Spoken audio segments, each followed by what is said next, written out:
मैं Raghavendra Singh RSV mathematics classes में एक बार फिर से आपका स्वागत करता हूं। जैसा कि आप सभी बच्चे जानते हैं कि हम लोग गणित के अनसोल्ड पेपर की सीरीज चला रहे हैं, जिसमें जो छात्र हैं बहुत अच्छी तरह से पार्टिसिपेट कर रहे हैं बच्चों। तो और पार्टिसिपेट करके मुझे भी पूरी आशा है कि बच्चों को पूरा लाभ मिल रहा होगा। जिस उद्देश्य के लिए मैंने इन वीडियो को बनाना शुरू किया है, मुझे लगता है बच्चों के पास वो उद्देश्य बिल्कुल प्रतिपूर्ति कर रहा है। ठीक है, तो कोई दिक्कत नहीं है बच्चों। अभी तक मैंने जो क्वेश्चन सेट नंबर 6 का हल करवा रहे थे, क्वेश्चन नंबर 3 तक हल हो गए थे। तो आज हम करेंगे क्वेश्चन सेट नंबर 6 का क्वेश्चन नंबर 4 से स्टार्ट करेंगे। ठीक है बच्चों, और बता रहा हूँ आपको, फिर से एक बार कहना चाहूँगा कि अगर आपको ये सीरीज़ पसंद आ रही है तो आप वीडियो को लाइक कीजिए, शेयर कीजिए, और यदि आप चैनल पर नए हैं तो चैनल को सब्सक्राइब कीजिए। और बताना चाहूँगा बच्चों कि अगला संस्करण हमारा जो ऑफलाइन क्लास का है वो unique career classes near Indian gas agency Prempur Chhibramau Kannauj में हम लोग चालू करने वाले हैं। ठीक है, वहाँ पे कंपटीशन की क्लासों के साथ साथ आपकी बोर्ड परीक्षा की तैयारी के लिए भी चालू करेंगे। तो अगली सीरीज में जल्दी से आगे बढ़ते हैं। और ऑफलाइन क्लासेस गैस एजेंसी के पास प्रेमपुर छिबरामऊ कन्नौज में हम लोग ऑफलाइन क्लासें चलाएंगे, गणित कक्षा 9 से 12 तक की। ठीक है, तो आप निश्चिंत रहें। अब चलिए मैं अभी तो यहाँ पे अभी सेट चला रहा हूँ आगे। तो चलिए, सेट क्वेश्चन नंबर था 4 का क्वेश्चन नंबर 4 का ठीक है, सॉल्व कराएंगे। दिया गया है उसमें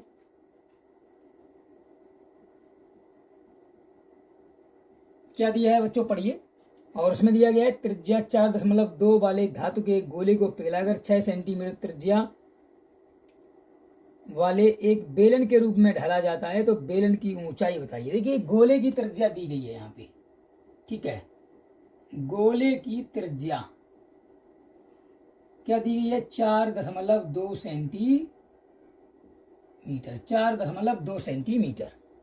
और कहा जा रहा है कि बेलन बनाना है जिसकी त्रिज्या कितनी है, बेलन की त्रिज्या दी गई है बच्चों 6 सेंटीमीटर, है ना। और कहा गया है कि देखिए, इस गोले को पिघलाकर बेलन बनाया जाता है। और ऐसी सिचुएशन में क्या करना है कि बेलन की ऊंचाई ज्ञात करनी है। चलिए मैं मान लेता हूं, माना कि बेलन की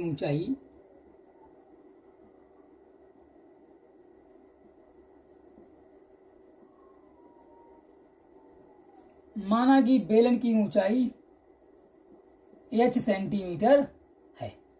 ठीक है, तो हम क्या करने वाले हैं कि देखिए, पहले तो गोले का आयतन निकाल लेते हैं।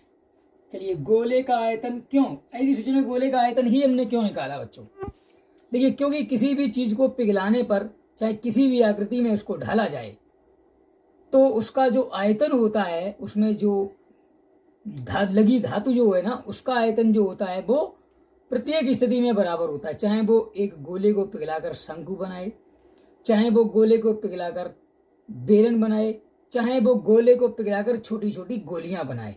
ऐसे सिचुएशन में जो ओवरऑल आयतन जो होता है उसमें लगी धातु का, वो सदैव बराबर होता है। ठीक है, तो गोले का आयतन इसीलिए निकाल रहे हैं हम। ठीक है, तो गोले का आयतन निकाल लेंगे, क्योंकि गोले में लगी धातु का आयतन एक्चुअली, ठीक है, ना कि गोले का आयतन। तो जो धातु है ना गोले में, जिसका गोला बना होता है, तो उसका आयतन निकाल रहे हैं। गोले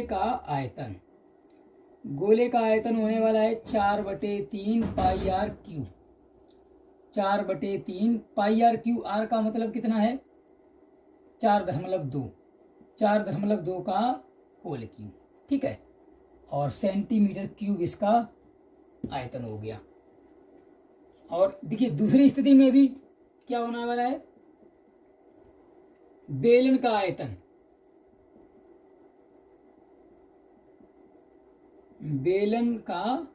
आयतन कितना होने वाला है, पाई आर स्क्वायर। यहाँ पे कितना है, 6 इंटू एच। ठीक है, अब दोनों परिस्थितियों में क्या होने वाला है, दोनों स्थितियों में या दोनों आकृतियों का क्या होगा, आयतन, दोनों आकृतियों का आयतन कैसा होता है, समान होगा। ठीक है, इसलिए जब दोनों का आयतन समान होगा तो मैं क्या करूंगा, 4/3 पाई आर क्यू का मतलब है ये होल क्यूब बराबर होना चाहिए पाई इंटू 6 का होल स्क्वायर इंटू एच। देखिए एच का मान मुझे निकालना है, तो पाई से पाई कैंसिल हो गया, क्या करेंगे यहीं से डायरेक्ट एच का मान क्या होने वाला है, देखिए 4/3 इस तरफ पहले से ही है, 4.2 इंटू 4.2 भी दोनों तरफ है, नीचे इसका 6 है तो इधर आने वाला है 6 इंटू 6। बस अब इसका कैलकुलेशन करना है हमें और कुछ नहीं करना है, ठीक है। 1.4 1.4 2 दूनी 4 क्या हो गया, देखिए आ गया उत्तर। ये क्या है एच क्यूब सेंटीमीटर, सेंटीमीटर ही आने वाला है, बस कुछ बचा है।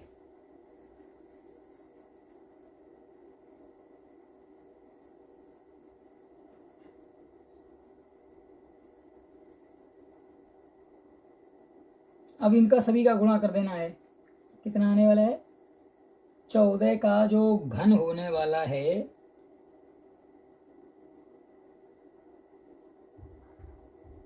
27 44 4 चौकू 16 चौकू 64, इसका जो 27 44 घन होता है 14 का, ठीक है। तो कितने दशमलव, कितने अंक बाद दशमलव लगेगी, 1 अंक बाद, 2 अंक बाद, 3 अंक बाद, तो 3 अंक बाद दशमलव लगा देंगे, बस ये हो गया हमारा आंसर।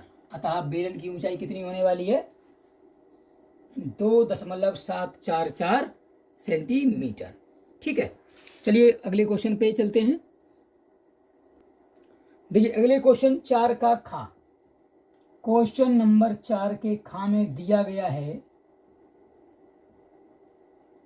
क्या दिया गया है, एक द्विघात समीकरण दिया गया है ना, 2x स्क्वायर -4x + 3 = 0, ठीक है। और कहा जा रहा है का विविधकर ज्ञात कीजिए। तो ये विविधकर का फार्मूला होता है d = b² - 4ac। तो पहले तो abc पता होने चाहिए, तो मैं क्या करूंगा ax² + bx + c = 0 से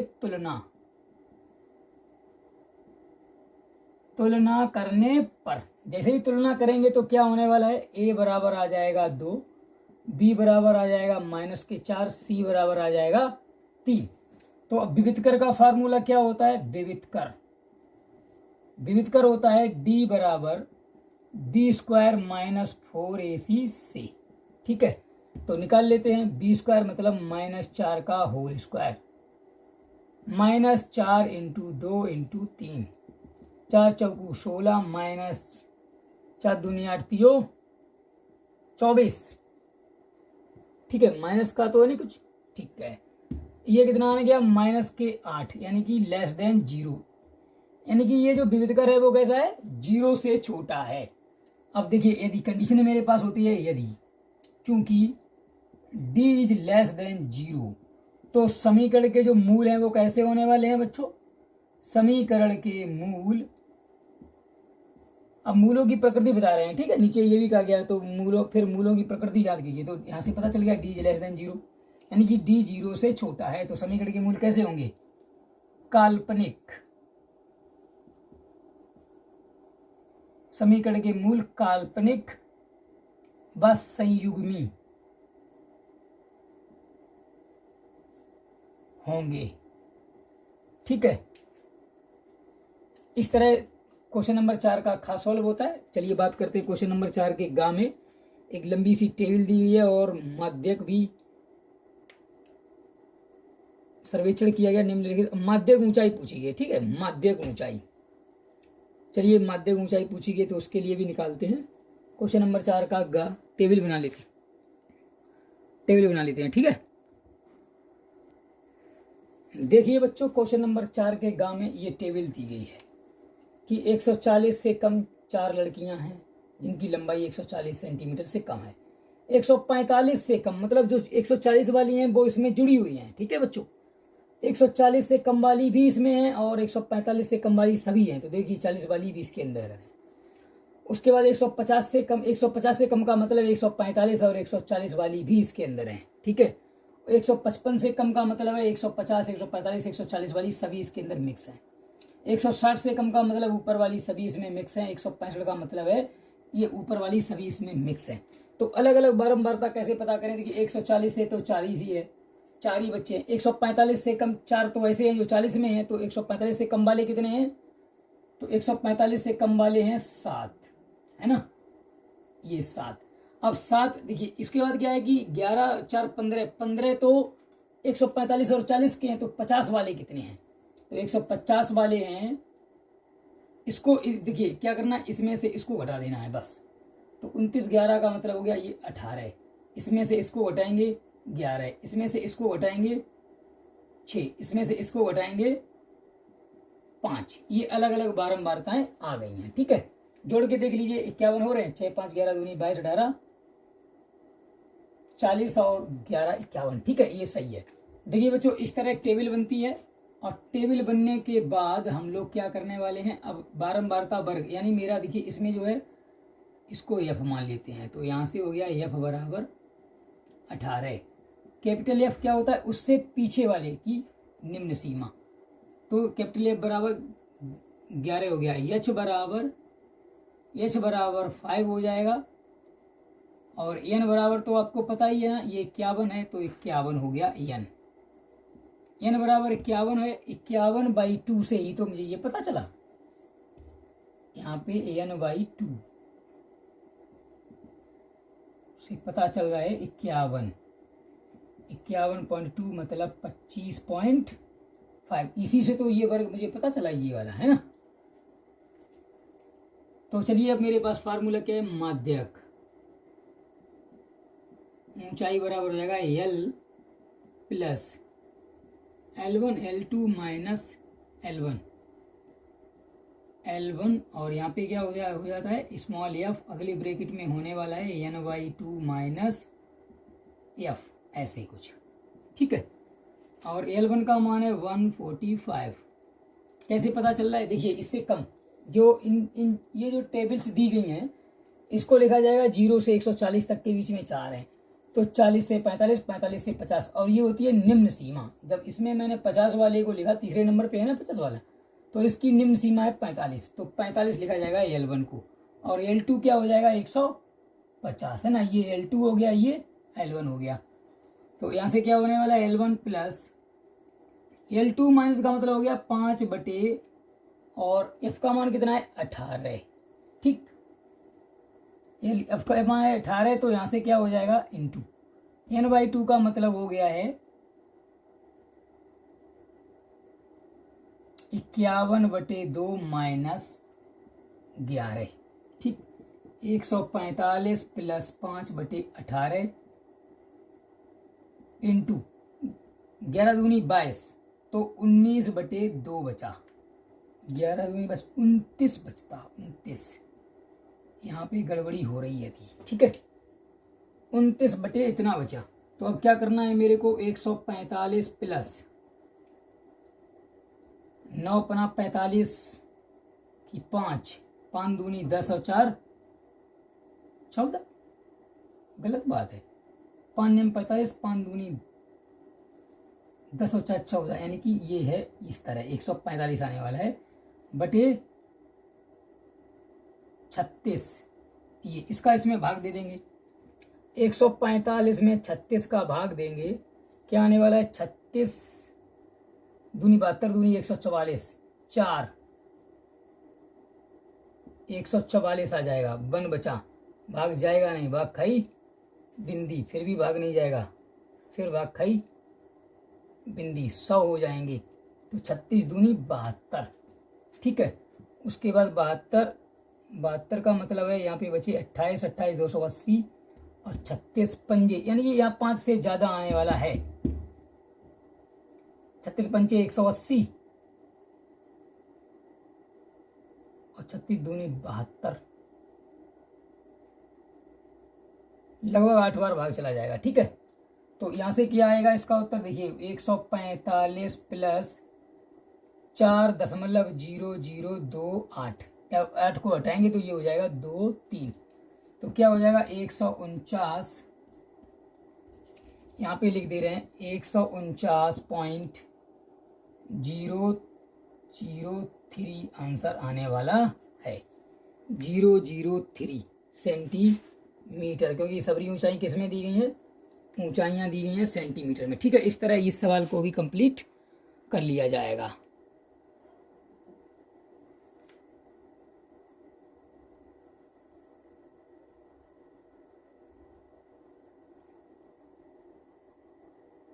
चलिए बात करते हैं क्वेश्चन नंबर 4 के घा की।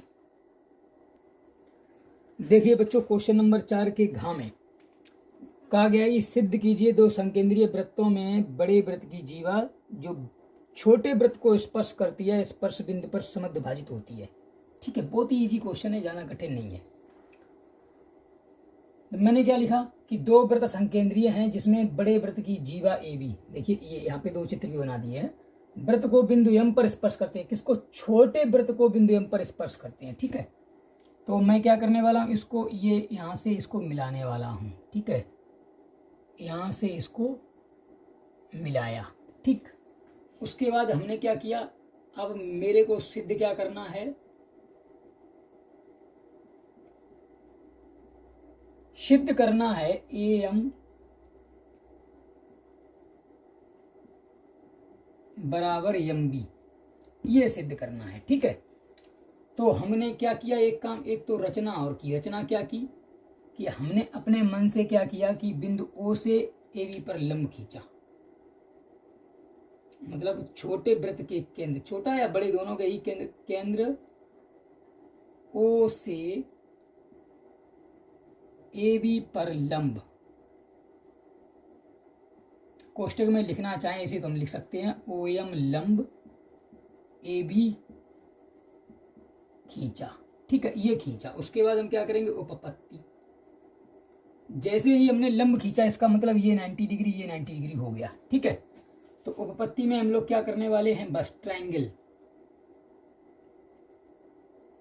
ओ ए एम व ट्रायंगल ओ बी एम में। ठीक है, क्या होने वाला है, इसमें देखिए ओ ए, इसमें देखिए ओ बी बराबर है। चूंकि क्यों बराबर है, एक ही वृत्त की त्रिज्याएं हैं, है ना, एक ही वृत्त की जो त्रिज्याएं होती हैं वो बराबर होती हैं, तो इसलिए ये दोनों बराबर हो गए। उसके बाद एंगल ओ एम ए और ओ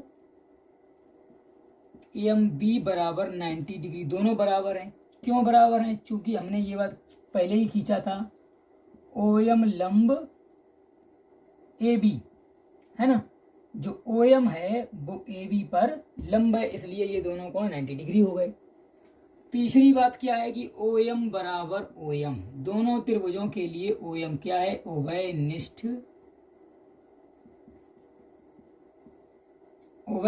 भुजा है।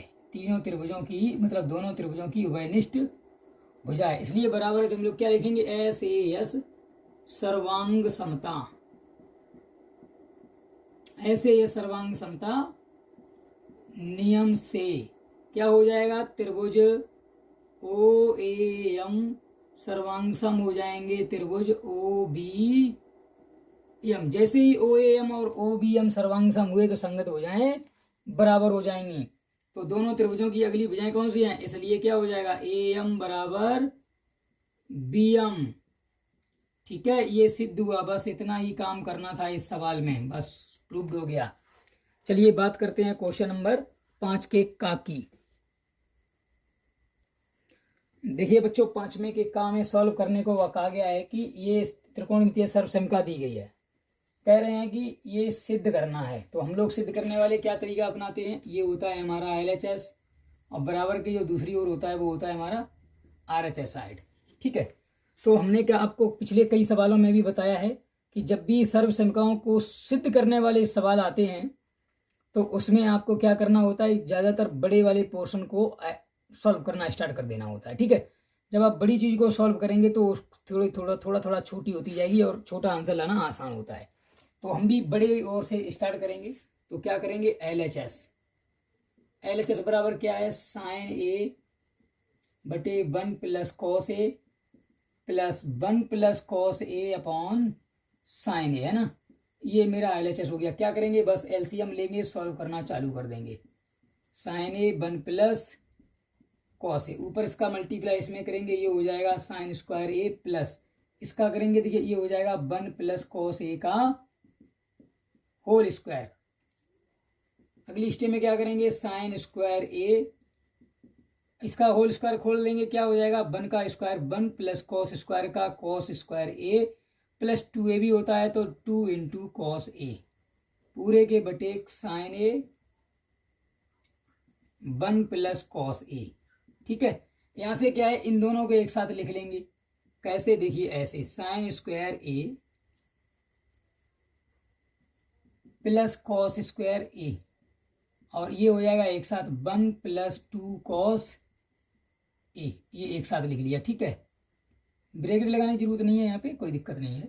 तो sign A 1 plus cos A, यहाँ से क्या हो जाएगा, ये बन गया मेरा 1, तो 1 प्लस 1 ये हो जाएगा 2 कॉमन ले लिया तो क्या बचा 1 प्लस कॉस ए बटे साइन ए और ब्रैकेट में बचा 1 प्लस कॉस ए।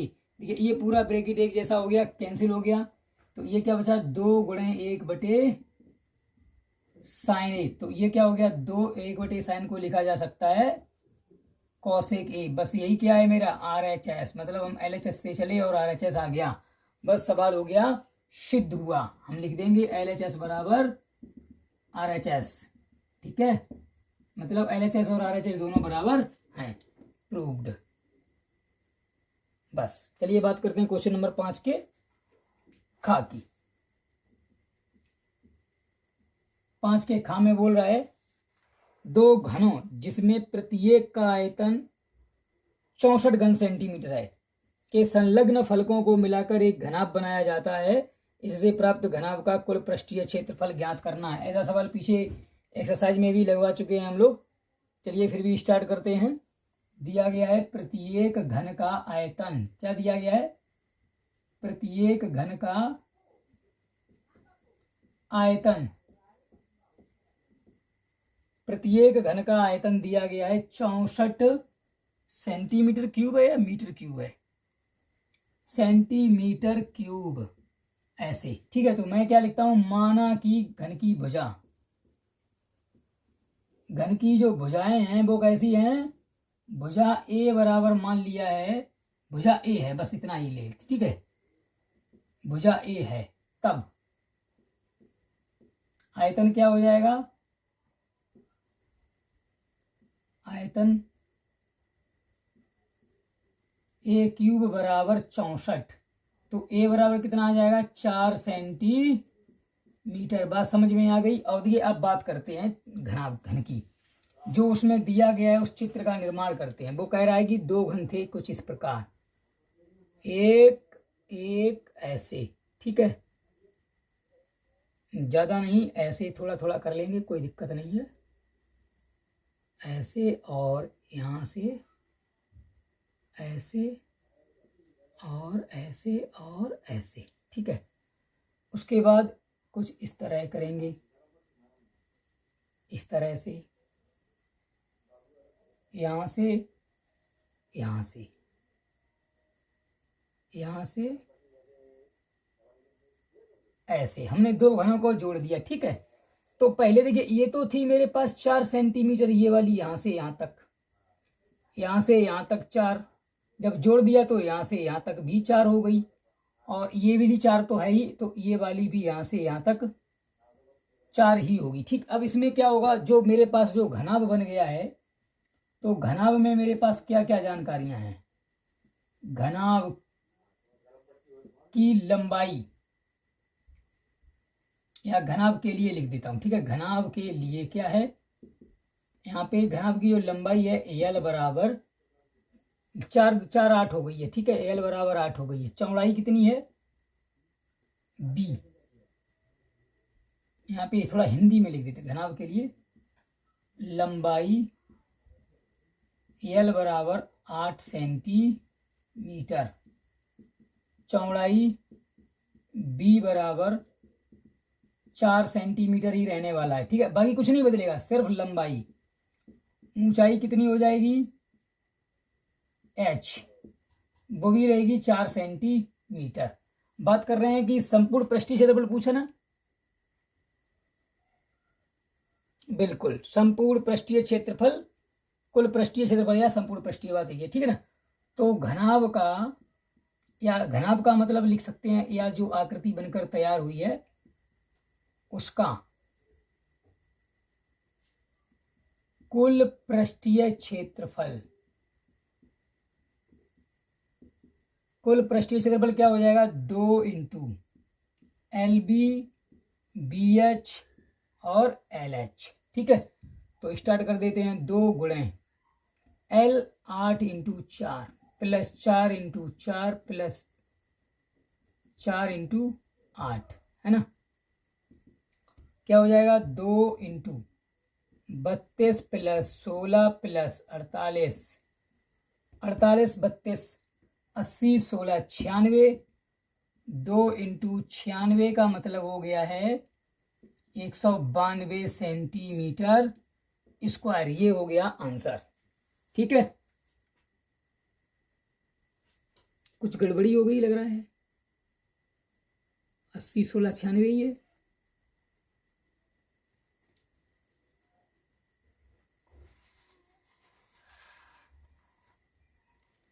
देखते हैं क्या गलती हो गई, कहाँ पे कैलकुलेशन मिस्टेक हो गई। 4 चौकू 16, 4 4 8 ही होने वाले हैं, 8 चौकू 32, 32 48 80 16 96 ही आएंगे। ओ सेट, यहाँ पे 8 छंग 48 कर दिया हम लोगों ने, 4 अट्ठे 32 ही आएगा, 32 32 64 16 80, 80 हो जाएगा, तो 80 दूनी 160, ठीक है। बस कोई दिक्कत नहीं, यहाँ पे 8 चौकू 32 ही आएगा, 8 छंग 48 लिख दिया था जल्दी में। चलिए क्वेश्चन नंबर 5 का खा इस प्रकार सोल्व होता है। बात करते हैं क्वेश्चन नंबर 5 के गा की। देखिए बच्चों, क्वेश्चन नंबर 5 में का गा में दिया गया है कि समांतर चतुर्भुज के शीर्ष कुछ इस प्रकार दिए गए हैं, ए बी सी और डी के निर्देशांक इस प्रकार दिए गए हैं। और ये कहा गया कि ये जो समांतर चतुर्भुज का निर्माण करते हैं तो पी का मान बताइए, पी का मान बताइए। देखिए समांतर चतुर्भुज की बच्चों कंडीशन क्या होती है कि समांतर चतुर्भुज की सम्मुख भुजाएं समांतर व बराबर होती हैं, ठीक है। तो समांतर और बराबर होती हैं, तो मैं बराबर वाली कंडीशन से इस सवाल को सॉल्व करूंगा। तो देखिए, चूंकि समांतर चतुर्भुज की कैसी होती हैं भुजाएं, समांतर चतुर्भुज की सम्मुख भुजाएं की सम्मुख भुजाएं बराबर होती हैं, इसलिए क्या करेंगे, देखिए ए बी बराबर हो जाएगा सी डी या डी सी, ठीक है। ए बी बराबर डी सी तथा हो जाएगा ए डी बराबर बी सी। तो चलिए बात करते हैं ए बी की। सबसे पहले निकालते हैं ए बी। ए बी का मतलब क्या है, ए व बी के बीच की दूरी। तो अंडर रूट के अंदर स्टार्ट कर देते हैं, चलो मैं यहीं पे लिख देता हूं, ए 6,1 व बी 8,2 के बीच की दूरी कैसे निकालेंगे, अंडर रूट के अंदर x1 माइनस x2 होता है ना, x1 बाई 1 x2 बाई 2। तो x1 माइनस x2 मतलब 6 माइनस 8 का होल स्क्वायर प्लस 1 माइनस 2 का होल स्क्वायर। क्या आने वाला है, 2 बचेंगे, 2 दूनी 4 प्लस 1 अंडर रूट 5 आ गया, ठीक है। ए बी के बाद बात करते हैं डी सी की। तो डी सी बराबर क्या हो जाएगा, डी व सी के बीच की, डी का मान, डी बिंदु कौन सा है, P,3 व सी जो है 9,4 के बीच की दूरी क्या हो जाएगी, अंडर रूट के अंदर P माइनस 9 का होल स्क्वायर प्लस 3 माइनस 4 का होल स्क्वायर। क्या हो जाएगा, अंडर रूट के अंदर P स्क्वायर प्लस 9 ने 81 प्लस माइनस के हो जाएंगे 18 P और प्लस का 1 हो जाएगा। ठीक है, अब चूंकि दोनों बराबर हैं, ए बी बराबर डी सी है, तो इसलिए क्या हो जाएगा, अंडर रूट 5 बराबर होना चाहिए अंडर रूट के अंदर पी स्क्वायर प्लस 82 हो जाएंगे, माइनस के 18 पी प्लस के 82। ठीक, तो दोनों पक्षों का वर्क कर देंगे, क्योंकि जब तक रूट लगा रहेगा तब तक सवाल सॉल्व नहीं कर पाएंगे। ठीक है, दोनों पक्षों का वर्ग करने पर जैसे ही वर्क करेंगे तो क्या हो जाएगा, 5 बराबर हो जाएगा पी स्क्वायर माइनस के 18 पी प्लस के 82, या यहाँ से क्या निकल के आ जाएगा, पी स्क्वायर माइनस के 18 पी, और ये घट जाएंगे, कितने हो जाएंगे, 77 प्लस के 77 बराबर 0। तो यहाँ से क्या करेंगे, हम लोग त्रिपदी लगाएंगे, सॉल्व कर डालेंगे। ठीक है, माइनस के 11 प्लस 17, 18 11 सत्ते 77 पी 77 बराबर 0। ठीक है, तो क्या आने वाला है यहाँ से, चलिए इस चित्र को मिटा देते हैं, अब कोई दिक्कत नहीं है इसमें। चलिए यहाँ से स्टार्ट करते हैं। अब ऐसे पी स्क्वायर माइनस के 11 पी माइनस के 7 पी प्लस के 77 बराबर 0। पी कॉमन लिया, पी माइनस 11 माइनस के 7 पी माइनस 11 बराबर 0। पी माइनस 11 और पी माइनस 7 बराबर 0। ठीक है, तो यहाँ से p बराबर 1 तो आ जाएगा 7, 1 आ जाएगा 11। एक्चुअली अब 7 उत्तर है या 11 है, ये कैसे कंफर्म करें, इसको कंफर्म करने के लिए मेरे पास दूसरी भुजाएं और दी गई हैं। ठीक है, तथा करके मैं उनको बराबर करूंगा। अब देखते हैं क्या इन दोनों में से कोई कॉमन उत्तर आ रहा है। अगर आ रहा है भाई, हमारा उत्तर हो जाएगा। तो ए डी बराबर क्या हो जाएगा, देखिए ए डी बराबर हो जाएगा ए का मतलब है 6,1 डी का मतलब है p, 3 के बीच की दूरी। ठीक है ना, ऐसे। तो ये क्या होने वाला है, ए डी बराबर हो जाएगा अंडर रूट के अंदर 6 माइनस पी का होल स्क्वायर प्लस 1 माइनस 3 का होल स्क्वायर। क्या आ जाएगा अंदर से, 6 माइनस पी का होल स्क्वायर प्लस के 4। ठीक, और इसी प्रकार क्या हो जाएगा, वाह, एडी के बाद बीसी का निकालेंगे मान। कैसे निकालेंगे, बी का मान है 8,2 और सी का मान है 9,4 के बीच की दूरी। तो यहाँ से बीसी बराबर क्या हो जाएगा, अंडर रूट के अंदर 8 माइनस 1 का होल स्क्वायर प्लस 2 माइनस 4 का होल स्क्वायर बराबर कितना आ जाएगा, 1 प्लस 4 बराबर अंडर रूट 5। ठीक है, अब ये दोनों भी बराबर हैं, चूंकि ए डी बराबर क्या है, बी सी। तो ए डी बराबर बी सी है, तो क्या हो जाएगा, अंडर रूट के अंदर ए डी का मान है 6 माइनस पी का होल स्क्वायर प्लस 4 बराबर होना चाहिए अंडर रूट 5। तो दोनों का वर्क खोल देंगे, दोनों पक्षों का यहाँ पर भी वर्क करने पर। ठीक है,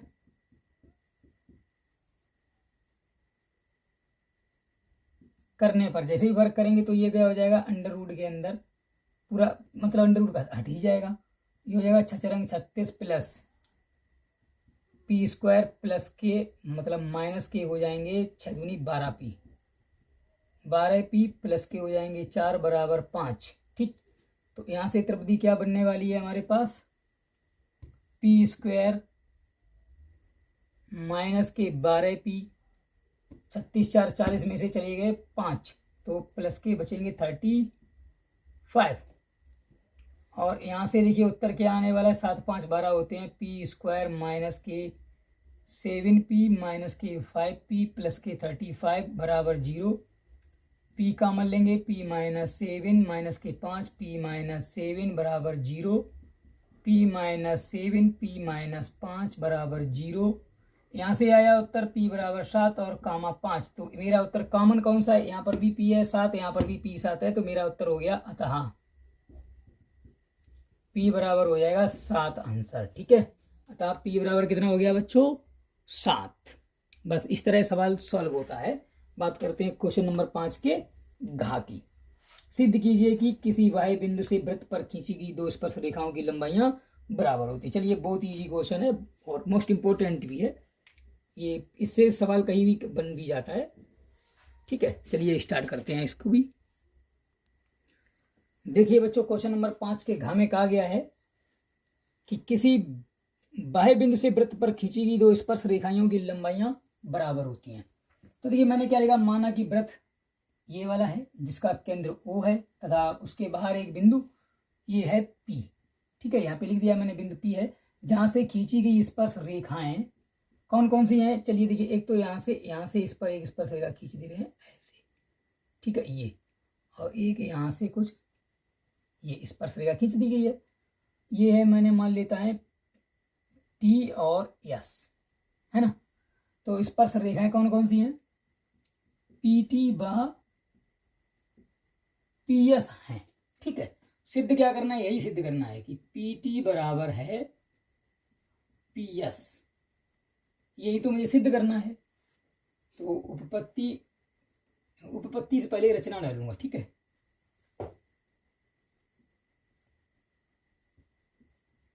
रचना में मैंने क्या किया यहाँ पे कि OT व OS को मिला दिया हमने, मिला दिया। ठीक है, उसके बाद करेंगे उपपत्ति।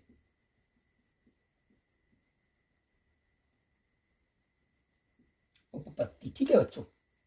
तो हमने क्या किया कि TP मतलब OT और OS को मिला दिया, यहाँ से कुछ इस प्रकार, यहाँ से इस प्रकार। ठीक है, तो ये एंगल कितना होता है 90 डिग्री। क्यों 90 डिग्री होता है, और देखिए इसको भी मिला दिया हमने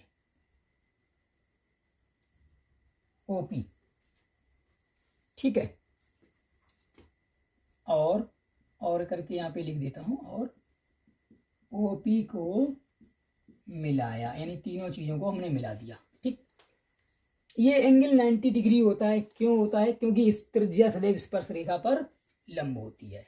ठीक है, तो अब हम लोग क्या करने वाले हैं, इसमें मुझे सिद्ध करना है PT बराबर PS। तो चलते हैं त्रिभुज POT या OPT व ट्रायंगल OPS में OT बराबर OS। क्यों, एक ही वृत्त की त्रिज्याएं हैं, एक ही वृत्त की त्रिज्याएं हैं, बराबर होती हैं। उसके बाद जो है कोण OTP बराबर है कोण OSP बराबर 90 डिग्री। चूंकि त्रिज्या सदैव स्पर्श रेखा पर लंब होती है, इसलिए ये वाला 90 डिग्री। ठीक है, चलिए बात करते हैं OP बराबर OP। क्या है, ये है उभयनिष्ठ भुजा है दोनों त्रिभुजों की। ठीक है, ये देखिए, ये जो भुजा है ना, इससे ये त्रिभुज भी बन रहा है, इससे ये त्रिभुज भी बन रहा है। इसलिए क्या करेंगे हम लोग, SAS सर्वांग समता नियम से, जैसे ही हमने लिखा सर्वांग समता नियम से, क्या हो जाएगा, त्रिभुज OPT सर्वांग सम हो जाएगा ट्रायंगल OPS। जैसे ही ये दोनों त्रिभुज सर्वांग सम हुए तो इसका मतलब संगत भुजाएं बराबर होंगी। तो ये भुजा इसके बराबर है, ये तो कॉमन है ही, तो इसका मतलब ये भुजा भी इसके बराबर होगी। तो TP बराबर क्या, इसलिए क्या हो जाएगा, TP बराबर हो जाएगा, सॉरी TP का मतलब ऊपर दिया गया PT, तो PT बराबर हो जाएगा PS। बस यही मुझे सिद्ध करना था और यहाँ से हो गया प्रूव्ड। ठीक है बच्चों, इस तरह 5वें का घ सवाल भी सॉल्व होता है। अब बात करते हैं छठे के का की। चलिए स्टार्ट करते हैं छठे का। देखिए बच्चों, छठे के काम में कहा गया है कि 3√2 एक अपरिमेय संख्या है, इसको सिद्ध करना है। तो हम लोग क्या करेंगे, यहाँ पे हल है ना, हल, और लिखते हैं माना कि, हम उसके विपरीत मानते हैं, माना कि 3√2 है ना, 3√2 एक परिमेय संख्या है। हमने उसको क्या किया, देखिए अपरिमेय सिद्ध करना है, परिमेय संख्या हमने मान लिया है। ठीक है, माना कि 3√2 एक परिमेय संख्या है जिसको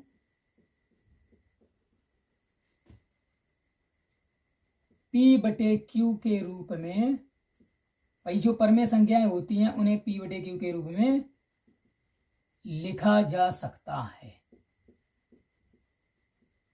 लिखा जा सकता है, जहां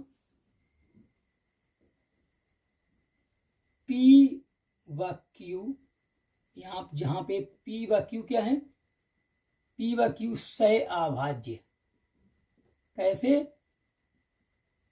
सह अभाज्य पूर्णांक हैं। सह अभाज्य पूर्णांक का मतलब क्या है, इनके बीच में कोई भी कॉमन उभयनिष्ठ गुणनखंड नहीं है। ठीक है बच्चों, चलिए अब बात करते हैं, मैंने क्या किया, इसको परिमेय संख्या मान लिया है। अगर ये परिमेय संख्या है तब क्या करेंगे हम लोग, 3√2 को P/Q के रूप में लिख लेंगे, लिख लिया हमने। ठीक है, अब इसको क्या करेंगे, ये रह गया इस तरफ √2, तो देखिए P/Q ये हो जाएगा 3Q। देखिए ये क्या है कि हम लोग जानते हैं कि √2 एक अपरिमेय संख्या है, 3 तो पूर्णांक है ही, तो पूर्णांक का गुणा पूर्णांक में करेंगे तो भी पूर्णांक आने वाला है, पूर्णांक बटे पूर्णांक तो मतलब परिमेय संख्या रहेगी। ठीक है, अगर कोई भी पूर्णांक है वो परिमेय तो होता ही है। तो यहाँ से मुझे क्या करना है, यहाँ से भी मुझे सिद्ध हो रहा, देखिए चूंकि √2 कई संख्या है, एक अपरिमेय संख्या है, √2 एक अपरिमेय संख्या है, जबकि P/3Q एक परिमेय संख्या है। ठीक है, देखिए एक अपरिमेय संख्या परिमेय संख्या के बराबर दिखाई दे रही है मुझे, तो इसका मतलब क्या है कि यहाँ यह विरोधाभास है, विरोधाभास हो रहा है कि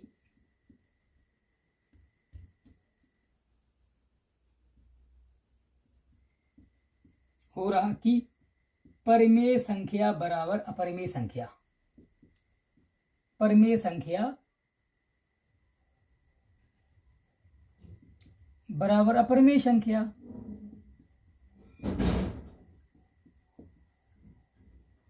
ठीक, इसलिए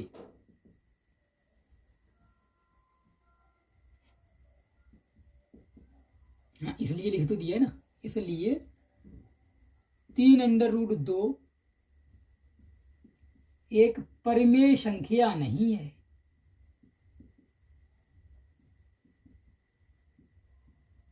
एक परिमेय संख्या नहीं है। अगर परिमेय संख्या नहीं है तो है कैसी, तो 3√2 एक कैसी है, अपरिमेय संख्या है।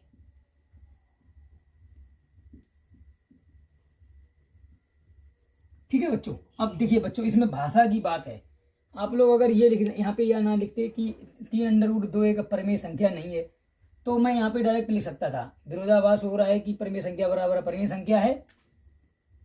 ठीक है, अतः 3√2 एक अपरिमेय संख्या है। हम इस लाइन को ना भी लिखते, वो तो मैंने समझाने के लिए लिख दिया है कि देखिए मैंने इसको माना परिमेय संख्या, और परिमेय संख्या अपरिमेय संख्या की बराबर हो रही है, इसका मतलब मैंने गलत मान लिया था उसको। ठीक है, जब गलत मान लिया था तो वो परिमेय संख्या तो है ही नहीं, है ना, तो परिमेय संख्या नहीं है, इसका मतलब वो है कैसी, अपरिमेय संख्या है। ठीक है, चलिए बात करते हैं अगले स्टेप की। अगला क्वेश्चन है 6 का खा, उसमें बहुलक ज्ञात करने के लिए टेबल दी गई है। चलिए पहले टेबल बना लेते हैं बच्चों, 6 का खा की टेबल बना लेते हैं। ठीक है, देखिए बच्चों, इस क्वेश्चन नंबर 6 के खा में ये टेबल दी गई है। वर्ग अंतराल 0 से 20, 20 से 40, 40 से 60, 60 से 80, 80 से 100, 100 से 120 और 120 से 140, इस प्रकार इनकी बारंबारताएं दी गई हैं। ठीक है, अब देखिए बच्चों, मुझे क्या है, सबसे पहले तो ये पता होना चाहिए बहुलक का फार्मूला क्या होता है। चलिए मैं यहाँ पे लिख देता हूँ। बहुलक दो प्रकार से होता है। ये वर्गीकृत टेबल है, वर्गीकृत के लिए अलग अलग फार्मूले होते हैं। ठीक है, ये होता है L plus F1 minus F0 बटे 2F1 माइनस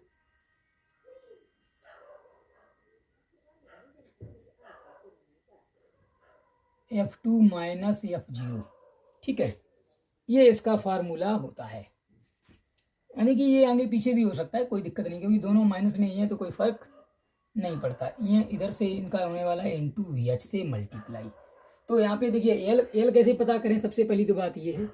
तो मैं क्या करूँगा, सबसे पहले एन का मान निकालता हूँ। यहाँ पे कितनी है बारंबारता, 5 3 8 6 14, 14 12 26, 10 36, 36 6 42 60 50, यानी कि एन का मान है 50। तो हम बात करते हैं n/2।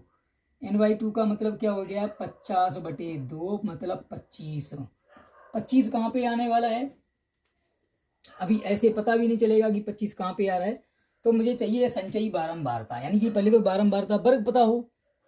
ठीक है, तो पहले तो बारंबारता वर्ग कैसे निकालें, तो संचयी बारंबारता निकालने की जरूरत है। तो यहां से निकालेंगे हम लोग संचयी बारंबारता। ठीक है, संचयी बारंबारता, संचयी बारंबारता क्या होती है, एक दूसरे में जोड़ जोड़ के कम्बाइन। तो ये हो गया 6 8 6 14, 14 10 24 और 24 12 36, 36 6 42, 42 5 47, 47 3 50। तो बारंबारता वर्ग कैसा है, देखिए अगर मेरे को यहाँ पे मिला है n/2 का मतलब है 25, 25 का मतलब 25 से ज्यादा वाला, ये तो 24 है तो 25 से ज्यादा वाला मेरा बारंबारता वर्ग हो गया। ये जो है मेरा बारंबारता वर्ग हो गया। ठीक है, तो इसमें जो f का मान जो मान है ना, f इसको मानेंगे हम लोग F1। ये इसके पहले वाली होती है F0, ये हो गया F0, उसके नीचे वाली होती है F2, इस प्रकार। ठीक है, एल क्या रहेगा, एल का मतलब होता है इसकी बारंबारता की निम्न सीमा, ये हो जाएगा यहाँ पे है, ये है एल, इसको माना जाएगा एल। तो मैं लिखूंगा क्या, यहाँ एल बराबर 60, F1 बराबर 12, F0 बराबर 10 और F2 बराबर 6, बस। और H का मान क्या है, H का मान है देखिए 20-20 का अंतराल चल रहा है, तो H बराबर 20। तब यहाँ से बहुलक का फार्मूला है ये, तो हम लोग क्या करेंगे 60 प्लस। ठीक है, F1 माइनस F2 मतलब F1 माइनस F0 मतलब 12 माइनस 10 बटे 2 गुणे 12 माइनस 10 माइनस 6। ठीक है, यानी कि थोड़ा इधर ये मान जो है ना 6 यहाँ होना चाहिए था, और चलिए लिख देता हूँ, कोई दिक्कत नहीं है, 6 और 10। ठीक, और इसका गुणा करने हैं 20 के साथ। चलिए स्टार्ट कर देते हैं, 6 प्लस ये रह गया 2 बटे 12 दूनी 24 में से 16 चले गए, 24 में से 16 गया, 8 बचे, है ना, ये रह गया 8 इंटू 20। तो 4 2 चौकू 8, 4 पंजे 20, मतलब कितना हो गया 60 प्लस 5, आंसर आ गया मेरा 65, यानी कि बहुलक कितना है 65 बहुलक आंसर आ गया। ठीक है बच्चों, चलिए बात करते हैं क्वेश्चन नंबर 6 के गा की। इसको नोट कर लीजिए जल्दी से जल्दी। देखिए बच्चों, नोट करने का हम आपको समय नहीं दे सकते क्योंकि वीडियो रिकॉर्ड हो रहा है। तो आपको क्या करना है कि वीडियो को पॉज करके नोट कर लेना है, उसके बाद आप वीडियो को फिर से रिज्यूम कर दीजिए, वो आगे चलना स्टार्ट हो जाएगा। ठीक है, तो अब एक कोशिश करिए कि आप उस सवाल को अपने मर्जी से स्वयं लगाइए, जब जहाँ पर आपको दिक्कत हो उसे आप देख लीजिए। ठीक है, चलिए इस तरह से आप लगाते रहिए। अब बात करते हैं अगले क्वेश्चन की, क्वेश्चन नंबर 6 का गा। देखिए बच्चों, इस सवाल में कहा गया है कि ये जो बहुपद है इसका एक शून्यक -3 है, तो पी का मान ज्ञात कीजिए। अब देखिए हम लोग क्या करते हैं कि ये जो शून्यक है ना, एक्स बराबर एक्चुअली क्या है, ये एक्स बराबर -3 रखने पर, किसमें, इसी सवाल में। तो ये क्या हो जाएगा, p माइनस 1 माइनस 3 का होल स्क्वायर रखने पर इसे संतुष्ट करेगा। संतुष्ट करने का मतलब है बराबर क्या आना चाहिए, 0। संतुष्ट करेगा तो क्या हो गया, प्लस p माइनस 3 प्लस 1 बराबर 0। ये देखिए क्या हो गया, 9p माइनस 1 प्लस की जगह पे ये हो जाएगा माइनस का 3p प्लस का 1 बराबर 0। ये हो जाएगा 9p माइनस 9 माइनस के 3p प्लस 1 बराबर 0। 9p में से ये चलेगा, ये रह गए 6p माइनस के रह गए 8, क्योंकि ये यहाँ से एक कम कर देगा बराबर 0। तो p बराबर क्या हो जाएगा, 8/6 मतलब 4/3। तो p बराबर आ गया है बच्चों 4/3। ये हो गया इसका आंसर। चलिए बात करते हैं क्वेश्चन नंबर 6 के घा की। देखिए ये रचना है, तो रचना को अभी हम यहाँ पे छोड़ दे रहे हैं। रचना का एक पर्टिकुलर वीडियो बनाएंगे 2-3 घंटे का, जिसमें सभी प्रकार की रचनाएं जो आपके बोर्ड पेपर्स में आने वाली हैं वो करवाएंगे। ठीक है बच्चों, चलिए बात करते हैं क्वेश्चन नंबर 7 का। 7th के का को सोल्यूशन करते हैं। चलिए स्टार्ट करते हैं 7th का।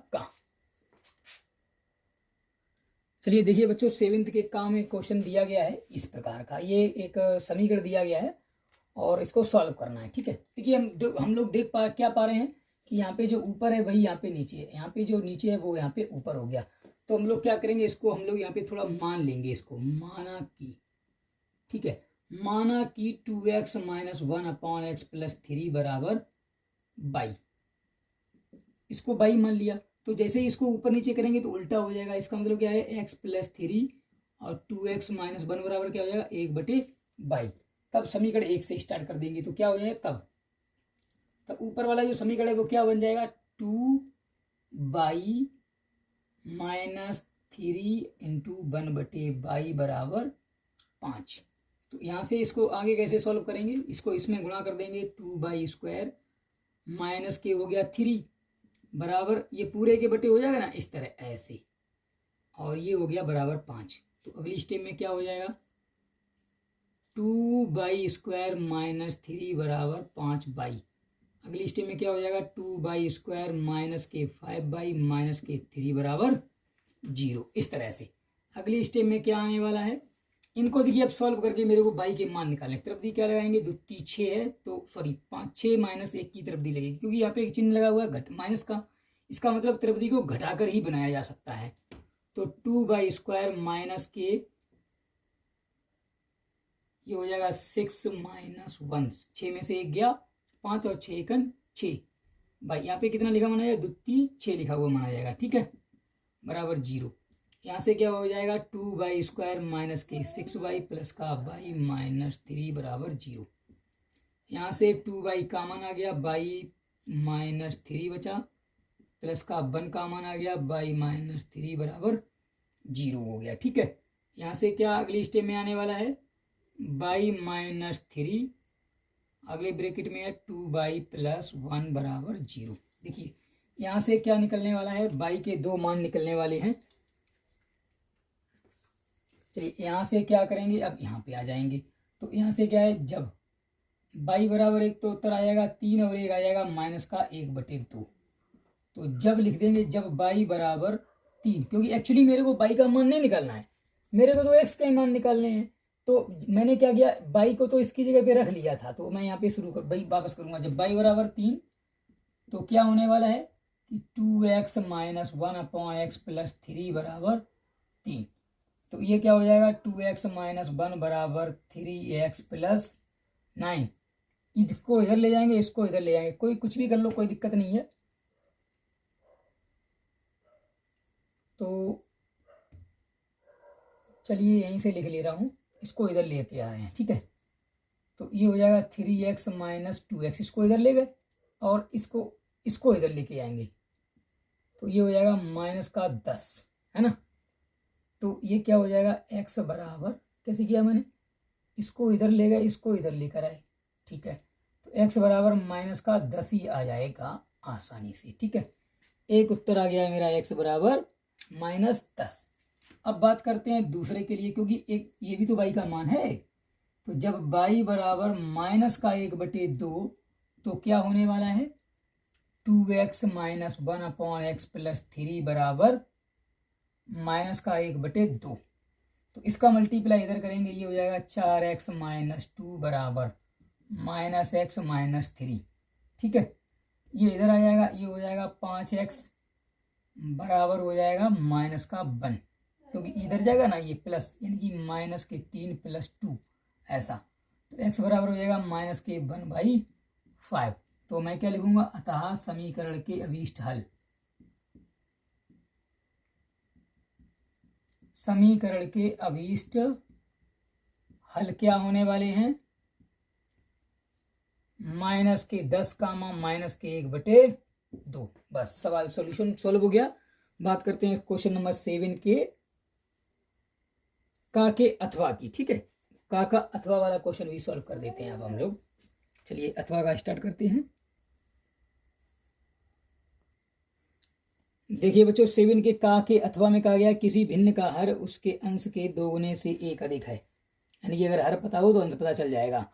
और यदि भिन्न और उसके व्युत्क्रम का योग 2 सही 16/21 है तो भिन्न का मान ज्ञात कीजिए। चलिए मैं स्टार्ट कर देता हूं हल करेंगे इसको। ठीक है, हल में क्या लिखेंगे, माना कि भिन्न का हर बराबर x, तब प्रश्नानुसार अंश क्या हो जाएगा,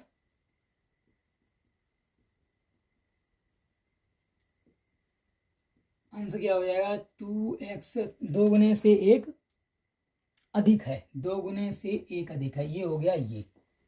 तब भिन्न क्या हो जाएगी बच्चों, भिन्न होती है अंश बटे हर, तब भिन्न बराबर हो जाएगा 2x + 1/x, ये हो गई भिन्न। ठीक है, और उसने क्या किया, यदि भिन्न और उसके व्युत्क्रम का योग, तो व्युत्क्रम क्या हो जाएगा, भिन्न का व्युत्क्रम। चलिए भिन्न का व्युत्क्रम का मतलब क्या है, मैं प्रश्नानुसार यहीं पे लिख देता हूं, दूसरी बात है ना। तब प्रश्नानुसार अगेन, प्रश्नानुसार दूसरी बात उसने कहा है कि भिन्न व उसके व्युत्क्रम मतलब 2x + 1/x + 1/2x + 1/x बराबर कितना है, 2 सही 16/21 है ना। हाँ, ये वाली भिन्न बन गई है। तो इसको ही सॉल्व करके आंसर मेरे को निकालना है। ये ऊपर चला जाएगा 2x + 1/x और ये हो जाएगा x + 2x + 1 बराबर 2 सही 16/21। ठीक है, तो बच्चों यहाँ पे वही सवाल ये भी बन गया है। ये इसको मान लेते हैं क्वेश्चन नंबर 1। देखिए यहाँ पे ऊपर वाला नीचे, नीचे वाला ऊपर है, तो मैं क्या लिखूंगा यहाँ पे, माना।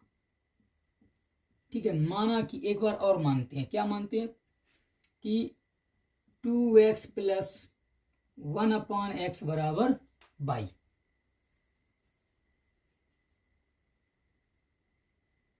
ठीक है, तो ये क्या बन जाएगा, तब x + 2x + 1 बराबर क्या हो जाएगा, 1/22। तो ये हो जाएगा 22 + 1/22 बराबर 21 है ना, 21 दूनी 42 और 16 68/21 ये हो जाएगा। इसका मल्टीप्लाई इसमें कर लेंगे तो क्या हो जाएगा, ये 22² + 1 बराबर बटे 22 हो जाएगा, ये हो जाएगा 68/21 है ना। तो अगली स्टेप में क्या होने वाला है, 21/22 + 21 बराबर 68/22। यहाँ से हो जाएगा 21/22 माइनस के 68/22 + 21 बराबर 0 है ना। ये 21 का मल्टीप्लाई करेंगे तो 441 लिखे हुए हैं। 441 को लाने का और कोई तरीका,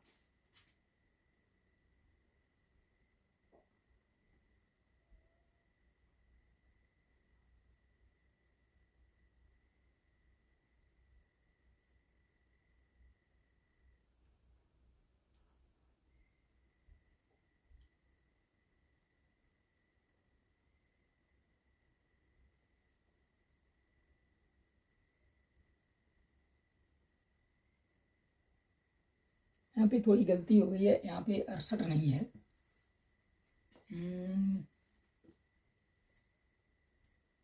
दो कई दूनी 42 और 16 58 होते हैं, तो इसीलिए कोई तरब्दी नहीं मिली।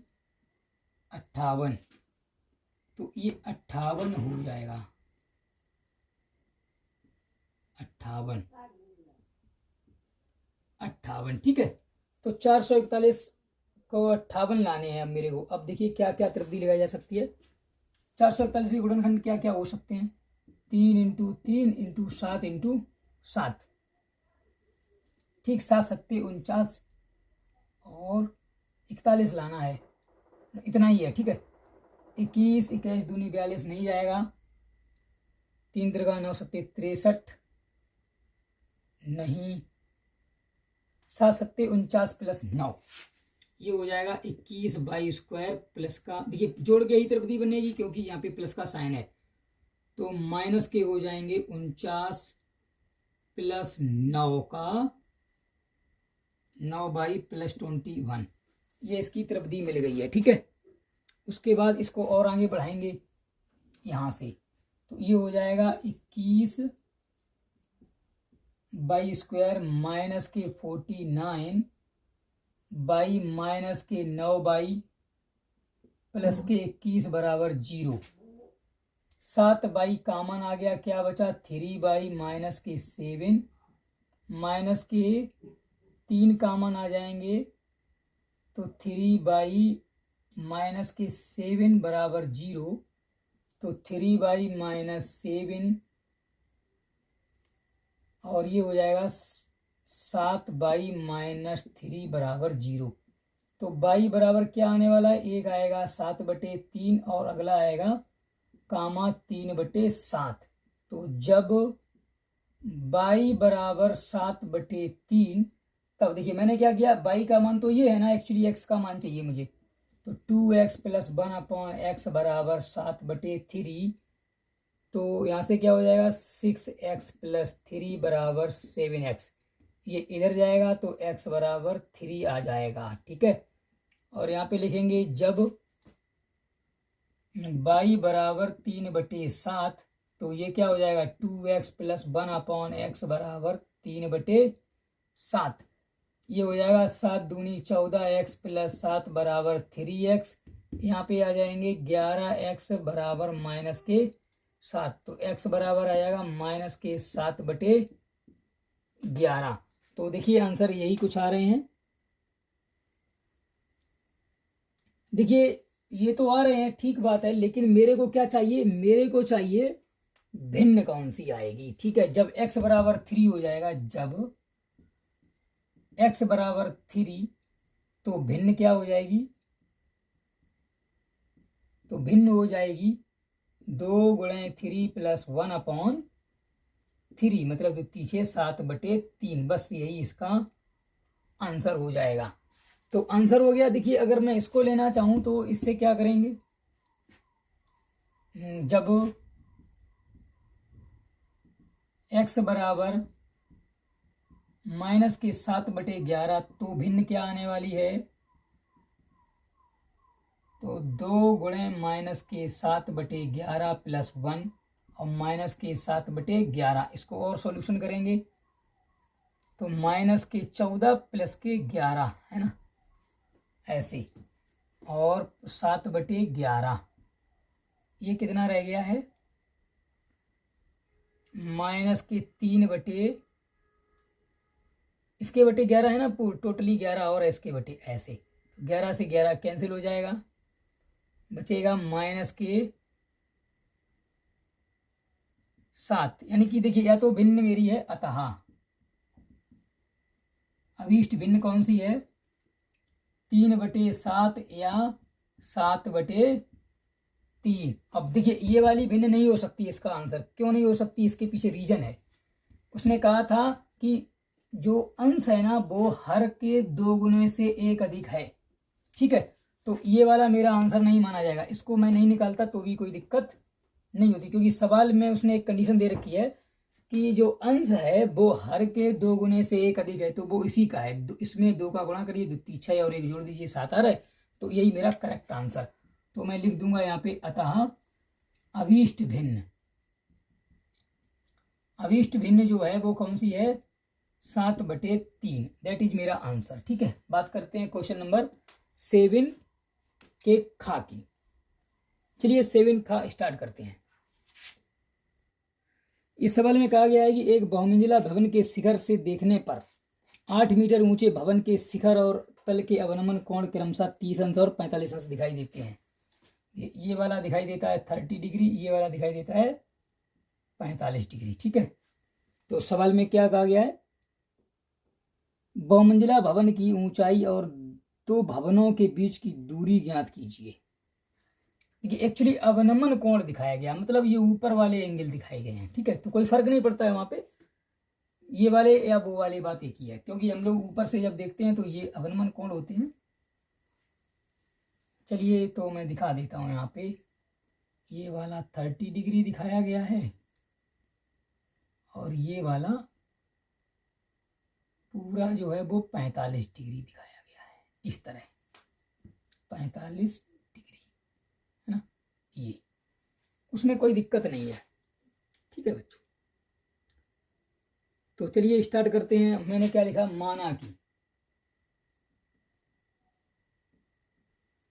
माना कि बहुमंजिला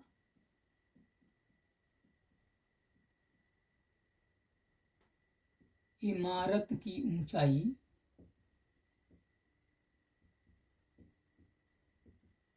AB बराबर h मीटर है। ठीक है, AB बराबर h मीटर है और दोनों मकानों के बीच की दूरी जो है वो x मीटर है, तथा मकान व इमारत के बीच की दूरी x मीटर है। ठीक है, ये x है तो ये वाली भी हो जाएगी x, ये हो गई है h, ये वाली h है। तो चलिए बात करते हैं, इसमें और थोड़ा करने हैं, थोड़ी काम। हाँ, तो ये वाली कितनी हो जाएगी, यहाँ से यहाँ तक, इसको कैपिटल H लिख लेता हूँ। ठीक है, इसको ये कैपिटल H है तो यहाँ से यहाँ तक क्या हो जाएगी, ये यहाँ से यहाँ तक ये हो जाएगी कैपिटल H -8, क्योंकि यहाँ से यहाँ तक कितनी है, 8 मीटर। अगर यहाँ 8 मीटर है तो वहां पर भी 8 मीटर होने वाली है। ठीक है, चलिए अब बात करते हैं, आगे बढ़ते हैं, स्टार्ट करते हैं। ठीक है, चलिए तब समकोण त्रिभुज, ये देखिए यहाँ पे 90 डिग्री है, यहाँ पे 90 डिग्री है, तो दोनों में ही समकोण त्रिभुज बनने वाले हैं। ठीक है, ये ऊपर से यहाँ तक। तो समकोण त्रिभुज कौन से वाले में चलेंगे हम, सबसे पहले चलेंगे ऊपर वाले में, समकोण त्रिभुज BMD में। BMD में किससे चलेंगे, ये वाला एंगल है, ये वाला, अगर ये वाला एंगल है तो ये वाला लंब हो जाएगा, ये वाला आधार हो जाएगा। तो tan 45 डिग्री बराबर क्या होने वाला है, लंब बटे आधार, मतलब x बटे h -8। ठीक है, तो यहां से क्या हो जाएगा, h -8 बराबर x, समीकरण नंबर 1। अब बात करते हैं पुनः समकोण त्रिभुज,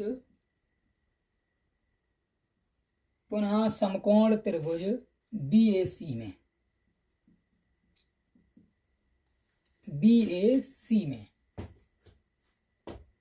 ये वाला अगर कोण है तो ये हो जाएगा लंब, तो ये हो जाएगा tan 30 डिग्री बराबर x बटे कैपिटल H पूरी हो जाएगी, है ना। ठीक है, तो ये क्या हो जाएगा, 1/√3 बराबर x बटे H, या यहां से हो जाएगा H बराबर, चलिए x बराबर ही पहले कोई दिक्कत नहीं है, चलिए यहाँ पे लिख देते हैं h बटे √3 बराबर x, समीकरण नंबर 2। देखिए ये भी x है, ये भी x है, दोनों कैसी होनी चाहिए, बराबर। तो समीकरण 1 व 2 से दोनों से x के मान कैसे होंगे, x के मान बराबर होंगे भैया, क्योंकि x ये तो है, बराबर होंगे। तो रख देते हैं बराबर, यानी कि h माइनस 8 बराबर हो जाएगा h बटे अंडर रूट 3। इधर इसको इधर लेके आएंगे, ये क्या हो जाएगा, h माइनस h बटे अंडर रूट 3 बराबर 8। यहां से क्या करेंगे, अंडर रूट 3 माइनस 1 h बराबर 8। ठीक है, तो अगली स्टेप में क्या हो जाएगा, h बराबर हो जाएगा 8 बटे अंडर रूट 3 माइनस 1, है ना। तो ऊपर से नीचे गुणा कर देंगे, अंडर रूट 3 प्लस 1, तो क्या होने वाला है, ये होने वाला है 4 अंडर रूट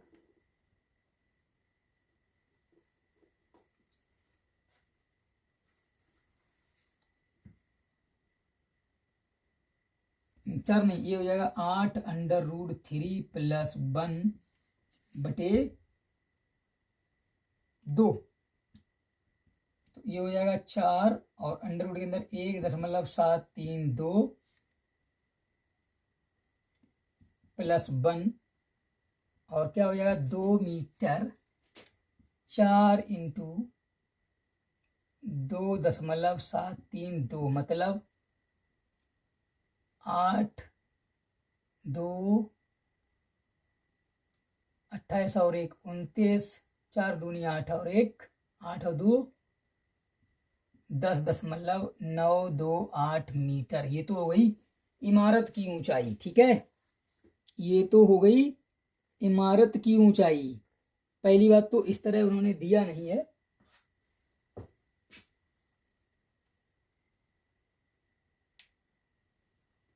दशमलव में तो दिया नहीं है।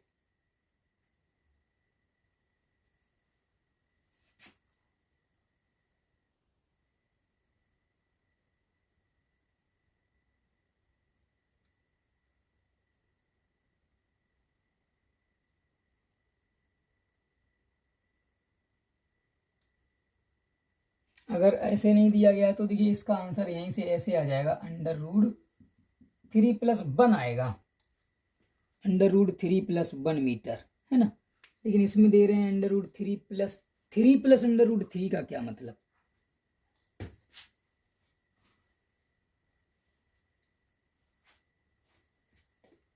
चलिए चेक कर लेते हैं अभी। ये तो हो गया है एच का मान। ठीक है, एच बराबर क्या आ जाएगा, यहां से आ गया एच बराबर 4 अंडर रूट 3 प्लस 1, ये ऐसे ब्रैकेट में मीटर। अब देखिए एच का मान अगर मैं यहां पे रख दूं तो क्या हो जाएगा, समीकरण 1 से क्या होने वाला है, 4 अंडर रूट 3 प्लस 1 माइनस के 8 बराबर एक्स। यहां से क्या हो जाए, एक्स के देखिए 4 तो कॉमन आ गया, तो ये क्या हो गया, अंडर रूट 3 प्लस 1 माइनस 2, ये हो जाएगा 4 अंडर रूट 3 माइनस 1। ये इसका आंसर आएगा। ठीक है, अतः मैं लिखना चाहूं तो यहाँ पे लिख सकता हूं, यहाँ पे लिख दे रहा हूं, अतः इमारत की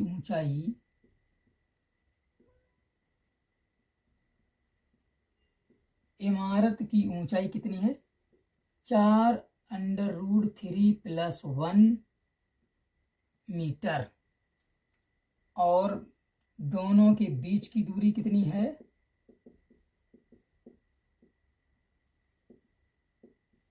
बीच की दूरी है 4 अंडर रूट 3 माइनस 1 मीटर। ये आंसर आएंगे। ठीक है, इसमें जो आंसर दिए गए हैं वो थोड़े डाउटेबल हैं, क्योंकि 3 प्लस अंडर रूट 3 लिखने की क्या जरूरत है, यानी कि 4 अंडर रूट 3 और अंडर रूट 3 प्लस 1 आ रहा है, ऐसा तो इसमें कहीं बनने की संभावना नजर नहीं आ रही। अगर मैं इसको बराबर कर देता हूँ, इसको इधर लाएंगे माइनस हो जाएगा, ये प्लस का हो जाएगा। ठीक है, तो अंडर रूट 3 माइनस 1, ओ ठीक है यहाँ पूरे के बटे √3 और हो जाता है ऐसे, ठीक है। पूरे के बटे हो जाएगा तो उसका मल्टीप्लाई इधर हो जाएगा √3 के साथ, तो यहाँ पे 8 √3 आएगा, पक्की बात, ठीक है।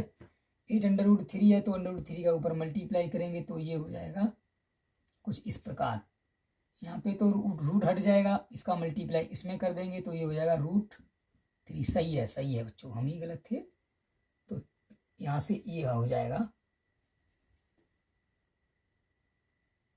ये वाला हो गया, तो बस यहाँ से ही ये चल जाएगा इमारत। और इसके बाद जब देखिए इसकी जगह पे इसको रखेंगे तो यहाँ हो जाएगा 4 3 प्लस √3। अब जैसे ही इसको घटाएंगे तो 4 3 12, 12 में से 8 चला गया तो 4 आ जाएगा, है ना। चलिए यहाँ से अब इसको सॉल्व भी कर देते हैं। 12 प्लस का हो गया 4 √3 माइनस 8 बराबर x। तो x बराबर कितना हो जाएगा, 4 कॉमन आ जाएगा, √3 प्लस, अब यहाँ पे तो बन ही जाने वाला है बच्चों। यहाँ पे √3 कहाँ से आएगा, ये तो है ना 4 √3 प्लस ये, तो 4 3 12, 4 √3 हो गया, 12 में से हट गया 4 बचा, 4 कॉमन लेंगे तो 4 √3 प्लस 1 मीटर। इसका तो बच्चों यही आने वाला है, ये √4 प्लस 3, यहाँ पे तो ये हो जाएगा, ये वाला मैं सुधार देता हूँ, 3 प्लस √3 मीटर, ठीक है। लेकिन ये वाला इतना ही रहेगा, तो ये 4 √3 को यहाँ पे रख देंगे, वो रख दिया है, 4 3 प्लस √3, 4 3 12, 4 √3, 12 में से 8 गया, 4 बचा, 4 कॉमन लेंगे, ये इसका यही आंसर आया करेक्ट। तो ये मेरे दोनों आंसर हैं, ठीक है। क्वेश्चन नंबर 7 का खा लग गया है। बात करते हैं क्वेश्चन नंबर 7 खा के अथवा का, ठीक है। अथवा के बारे में सोल्यूशन पेश करते हैं। देखिए बच्चों, क्वेश्चन नंबर 7 के खा अथवा में 2 खंड दिए गए हैं, ए और बी, दोनों को सिद्ध करना है। तो पहला सवाल, पहला ए वाला पोर्शन ये है, ठीक है। तो ए में क्या करना है, मैंने बताया ना, इधर बड़ा है तो इधर ये LHS भी है ना, और ये वाला RHS है ना। तो हम स्टार्ट करते हैं LHS से। तो ये हो जाएगा, देखिए LHS क्या है, 1 plus cot theta minus cosec theta, अगले ब्रैकेट में 1 plus tan theta plus sec theta, है ना।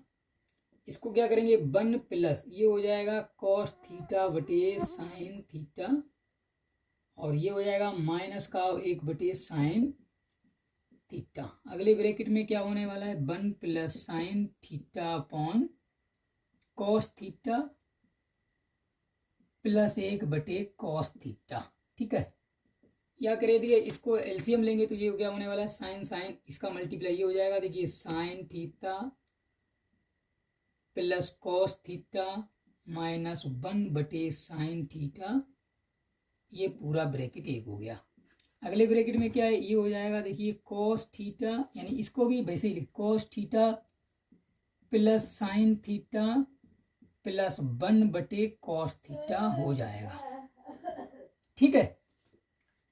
तो ऊपर से क्या है, देखिए यहाँ पे cos theta plus sine theta, यहाँ भी cos theta plus sine theta है, तो इन दोनों का मल्टीप्लाई कर देंगे। ये देखिए क्या है, sine theta plus cos theta का होल स्क्वायर हो जाएगा, इस पूरे का पूरे के साथ गुणा कर दिया, ठीक है ना, इतने का इसका इसके साथ, ठीक, और इसका इसके साथ कर देंगे तो माइनस क्या क्या होने वाला है, माइनस का 1 का होल स्क्वायर, पूरे के बटे हो जाएगा sine theta into cos theta. अगली स्टेप में क्या करेंगे, इसका होल वर्क खोल देंगे, ये हो जाएगा sine square theta plus cos square theta plus का हो जाएगा 2 sine theta into cos theta minus 1, पूरे के बटे sine theta into cos theta हो जाएगा। ये देखिए ये हो जाएगा 1, क्योंकि ये sine square theta plus cos square theta होता है 1 plus 2 sine theta into cos theta minus 1, ये इससे कैंसिल हो गया, पूरे के बटे sine theta into cos theta तो है ही, साइन थीटा कॉस थीटा से ये कैंसिल हो गया, क्या बचा ओनली 2, ये क्या है मेरा RHS, बस ये सिद्ध हुआ, ठीक है। अब बात करते हैं बी पोर्शन की। बी में क्या कह रहा है सवाल? बी में कह रहा है कि कॉस थीटा बटे 1 माइनस टेन थीटा है ना, 1 माइनस टेन थीटा, और अगली में क्या है प्लस ये है साइन थीटा बटे 1 माइनस कॉट थीटा बराबर सिद्ध करना है sine theta plus cos theta. चलिए बात यही है, cos theta plus sine theta या sine theta plus cos theta, ठीक है, कोई फर्क नहीं पड़ता उससे। हम यहाँ पर देखिए ये LHS है हमारी और ये RHS साढ़े, तो यहाँ इधर बड़ा बड़ा दिख रहा है तो हम क्या करेंगे LHS पे स्टार्ट कर देंगे। LHS कॉस थीटा बटे 1 माइनस साइन थीटा बटे cos theta plus sine theta बटे 1 माइनस कॉस ऊपर रहेगा ना, कॉस थीटा बटे साइन थीटा। ये देखिए ये टेन का मान है, ये कॉट का मान है, बस नीचे सॉल्व कर देंगे। ये हो जाएगा क्या, कॉस थीटा बटे हो जाएगा कॉस थीटा माइनस के साइन थीटा पूरे के बटे हो जाएगा कॉस थीटा, प्लस ये हो जाएगा साइन थीटा बटे sign theta minus cos theta बटे साइन थीटा, ऐसे, ठीक है। ये ऊपर चला जाएगा कॉस स्क्वायर थीटा, ये क्या है cos theta minus sine theta, ऐसे। अब इसमें देखिए क्या करना है, ये देखिए यहाँ पे cos theta minus sine theta, यहाँ sine theta minus cos theta है, यहाँ से माइनस कॉमन लेते हैं तो ये वाला माइनस हो जाएगा, इसका मल्टीप्लाई ऊपर करेंगे तो ये हो जाएगा साइन स्क्वायर थीटा पूरे के बटे क्या हो जाएगा अब कॉस थीटा माइनस के साइन थीटा। यहाँ से एलसीएम ले लिया, cos theta minus sine theta, ऊपर क्या हो जाएगा कॉस स्क्वायर थीटा माइनस के साइन स्क्वायर थीटा, ऐसा हो गया, ठीक। ये क्या हो गया ए स्क्वायर माइनस बी स्क्वायर, इसको एक बार जोड़ेंगे एक बार घटाएंगे, ये हो जाएगा cos theta plus sine theta, और अगले में हो जाएगा कॉस थीटा माइनस का साइन थीटा। नीचे क्या है, नीचे ऑलरेडी चल रहा है cos theta minus sine theta, ये ब्रैकेट पूरा इससे कैंसिल हो गया, मेरे पास क्या बचा cos theta plus sine theta, ये हो जाएगा मेरा RHS। बस बच्चों इस तरह सवाल का पूरा सेट सॉल्यूशन सॉल्व होता है। और फिर से मैं कहना चाहूँगा यदि हमारी ये वीडियो की सीरीज आपको बहुत अच्छी लग रही है तो आप ज़्यादा से ज़्यादा बच्चों के पास शेयर कीजिए, और वीडियो अच्छे लग रहे हैं तो आप लाइक कीजिए, और चैनल पर यदि नए हैं तो आप हमारे चैनल को सब्सक्राइब कर लीजिए, ठीक है बच्चों। अगले सेट का वीडियो जस्ट अगले दिन से अपलोड करेंगे। और बताना चाहूँगा आपको लास्ट अपडेट में कि हमने अपनी ऑनलाइन क्लासेस को भी चला रखा है, जो कि unique career classes near gas agency, मतलब Indian gas agency Prempur Chhibramau Kannauj में संचालित होती है सुबह 8 बजे से, ठीक है बच्चों, सॉरी सुबह 6:30 बजे से स्टार्ट करेंगे, 7:30 बजे तक का बैच लगाते हैं, ठीक है। बाकी हम पर्चे आपको वहाँ पे मिल जाएंगे। तो देखिए मेरा कॉन्टैक्ट नंबर है, अगर आप हमसे जुड़ना चाहते हैं तो हमारे कॉन्टैक्ट नंबर के साथ जुड़ सकते हैं। नंबर है 9670488710। इस नंबर पर कॉन्टैक्ट करके आप हमसे जुड़ सकते हैं और हमारे ऑफलाइन बैचेस की जानकारी भी ले सकते हैं, ठीक है बच्चों। बहुत बहुत धन्यवाद।